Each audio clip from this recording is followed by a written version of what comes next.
Hypic দিয়ে editing ছবিগুলো দেখলে মনে হয় বাস্তব।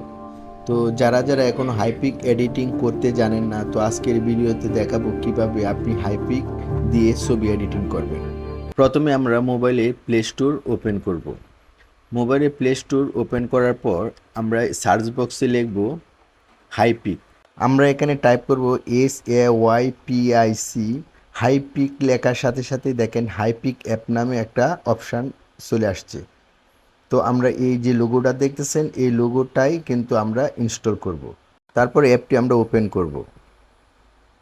ওপেন করার সাথে সাথে দেখেন অ্যালাও একটা বাটন আছে, অ্যালাও বাটনে ক্লিক করব।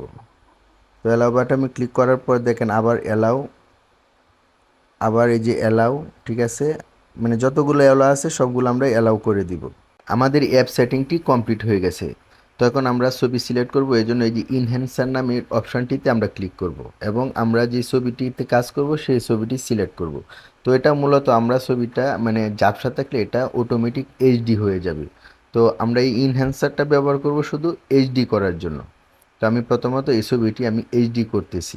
আমরা জাস্ট এই অপশানটাকে শুধু হাই করে দিব, অটোমেটিক ছবিটা এইচডি হয়ে যাবে। তো এখানে আর আমাদের অন্য কোনো কিছু করার প্রয়োজন নেই।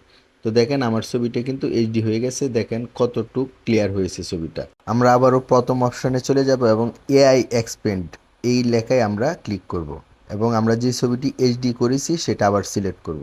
আমাদের কিন্তু একটা অপশান দিবে যে এখানে লিখেও আমরা ব্যাকগ্রাউন্ড চেঞ্জ করতে পারবো বা অটোমেটিকও চেঞ্জ করতে পারবো। এখন যে অপশানটি আসছে এখানে দেখেন লেখা জেনারেট, আমরা এই জেনারেট লেখায় ক্লিক করব। তো আমরা প্রয়োজনীয় এখানে আমরা লিখেও ব্যাকগ্রাউন্ড চেঞ্জ করতে পারি, আমি অটোমেটিকই দিলাম। তো দেখেন আমাদের 3টা ব্যাকগ্রাউন্ড দিয়েছে, তো যে কোনো আমি একটা সিলেক্ট করব। সিলেক্ট করার পর এখানে দেখেন অ্যাপ্লাই লেখা আছে, অ্যাপ্লাই লেখায় ক্লিক করব এবং অ্যাপ্লাই লেখায় ক্লিক করার পর উপরে দেখেন এক্সপোর্ট লেখা, আমি এক্সপোর্ট লেখায় ক্লিক করে ছবিটি সেভ করে নিব। ভিডিও ভালো লাগলে অবশ্যই লাইক, কমেন্ট, শেয়ার এবং পরবর্তী ভিডিও দেখার জন্য আমন্ত্রণ রইল। আল্লাহ হাফেজ।